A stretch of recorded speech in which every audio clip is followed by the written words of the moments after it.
وصلی علی رسولہ الکریم وعلی آلہ وصحبہ اجمعین ومن تبعہم بإحسان الی یوم الدین وبعد۔ اعوذ باللہ من الشیطان الرجیم۔ یا ایہا الذین آمنوا اتقوا اللہ ولتنظر نفس ما قدمت لغد واتقوا اللہ ان اللہ خبیر بما تعملون۔ اور رمضان المبارک کی آمد ہے۔ ہم میں سے ہر شخص اور رمضان کے نیکیوں کے موسم بہار سے مستفید ہونا چاہتا ہے، فائدہ اٹھانا چاہتا ہے۔ یقیناً کوئی سیزن کمانا ہو، کسی موسم کا فائدہ اٹھانا ہو تو تیاری پہلے سے کی جاتی ہے۔ کسی نے کہا تھا، جوانی میں عدم کے واسطے سامان کر غافل، مسافر شب کو اٹھتے ہیں گر جانا دور ہوتا ہے۔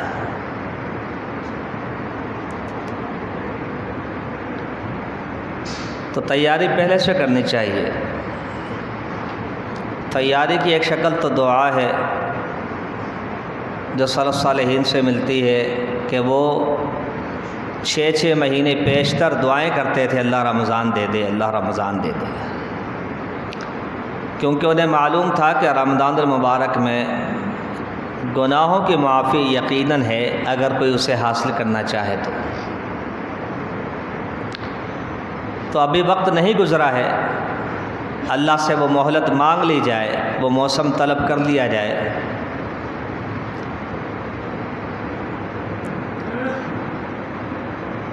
اور اس کے لیے کمر کس لی جائے، اپنے اوقات کو بالخصوص مرتب کیا جائے، کیونکہ ہمارے معاشرے کا سب سے بڑا المیہ جو ہے وہ وقت کا ناپید ہونا ہے۔ وقت نہیں ہے، وقت نہیں ہے، وقت نہیں ہے۔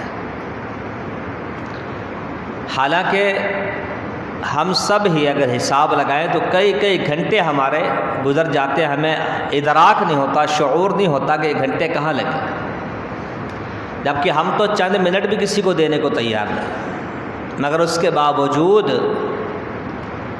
ہمارے کئی گھنٹے برباد ہو جاتے ہیں اور وقت بالآخر گزر جاتا ہے۔ آپ وقت کو واپس نہیں لا سکتے۔ دنیا میں ایسی کوئی مشین اور آلہ ایجاد نہیں ہوا، اسلام نے ایسا کوئی وظیفہ نہیں بتایا کہ جس کے ذریعے سے آپ وقت کو واپس لے آئیں یا وقت کو روک لیں۔ البتہ اپنی غلطیوں کی اصلاح ہو سکتی ہے، توبہ ہو سکتی ہے، استغفار کیا جا سکتا ہے، اللہ سے عہد و پیمان کیے جا سکتے ہیں، وعدہ کیا جا سکتا ہے، اور ہمیں کرنا چاہیے۔ تو سب سے بڑھ کر اپنے اوقات کا خیال رکھنا چاہیے۔ قرآن مجید میں جا بجا اللہ نے وقت کی قسم اٹھائی ہے، کبھی کہا والعصر۔ یہ عصر زمانہ ہے، زمانہ یہ لحظات، یہ لمحات، یہ سیکنڈ، یہ منٹس، یہ دن، یہ رات، یہ ہفتے، یہ مہینے اور یہ سال اور یہ صدیاں، یہ سب زمانے کی اکائیاں ہیں۔ زمانہ ان سے مل کر ہی تشکیل پاتا ہے، اور زمانہ اصل میں وقت کو کہا جاتا ہے۔ اللہ نے وقت کی قسم اٹھائی ہے۔ واللیل اذا یغشی، یہ بھی ایک وقت ہے، والضحیٰ ایک وقت ہے، والفجر ایک وقت ہے۔ تو اکثر مقامات پر اللہ نے اوقات کی قسم اٹھائی ہے۔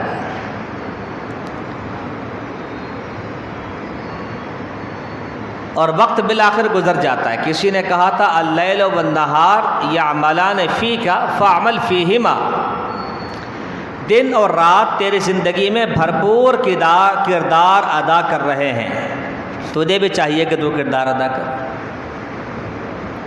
آپ چاہیں یا نہ چاہیں، ہم چاہیں یا نہ چاہیں، میں چاہوں یا نہ چاہوں، وقت میں ہماری زندگی کے 12 گھنٹے دن اور 12 گھنٹے رات کم کر دیتے ہیں۔ تو کیا ہی اچھا ہو کہ ہم بھی ایک ایک لمحے سے فائدہ اٹھائیں۔ اولم نعمرکم ما یتذکر فیہ من تذکر وجاءکم النذیر، قرآن کہتا ہے کیا ہم نے تمہیں اتنی عمر نہیں دی، اتنی مہلت نہیں دی کہ چاہتے تو نصیحت حاصل کر لیتے، چاہتے تو نصیحت حاصل کر لیتے، اپنے وقت کو کارآمد بنا لیتے۔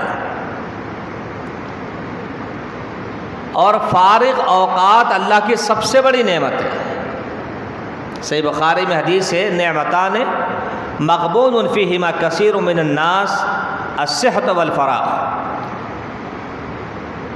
دو نعمتیں ہیں جن کی قدر کو لوگ نہیں جانتے، قدر نہیں کرتے، خیال نہیں رکھتے، تھوکے میں۔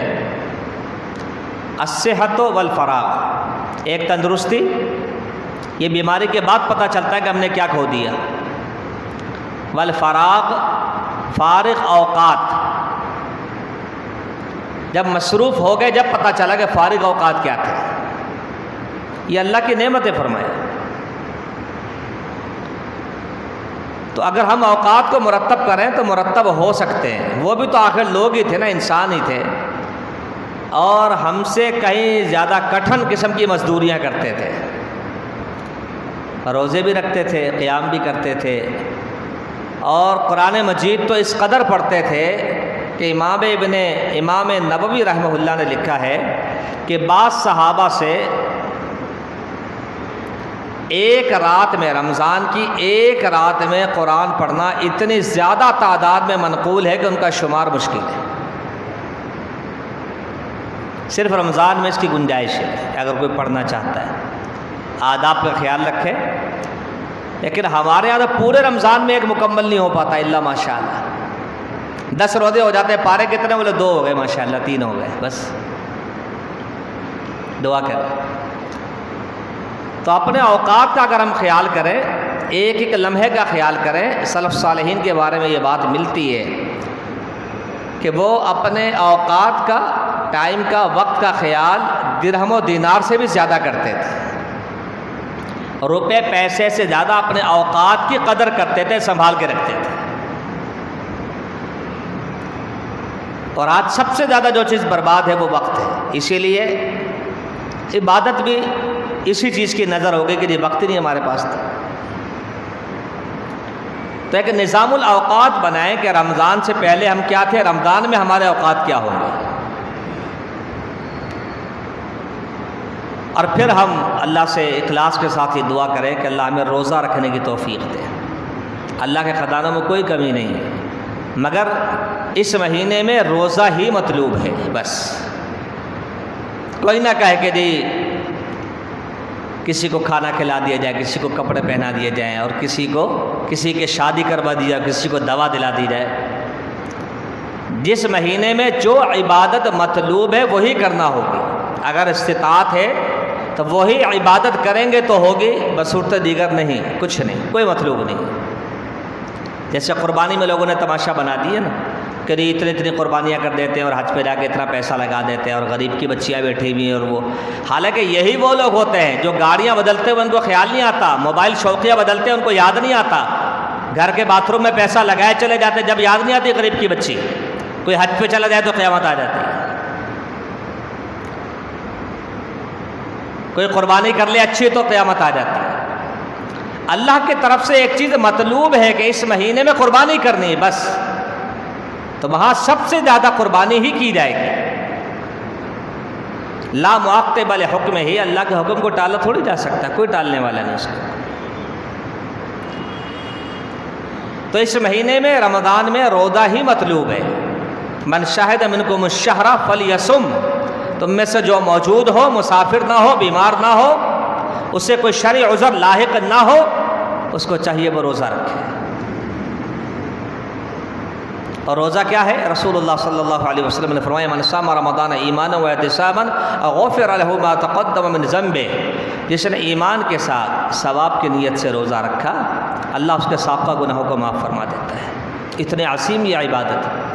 نسائی میں آتا ہے ایک شخص نے پوچھا ایسا عمل بتائیں جو مجھے جنت میں داخل کر دے، آپ نے فرمایا روزہ رکھا کرو۔ اس نے پھر سوال کیا، آپ نے پھر جواب دیا روزہ رکھا کرو۔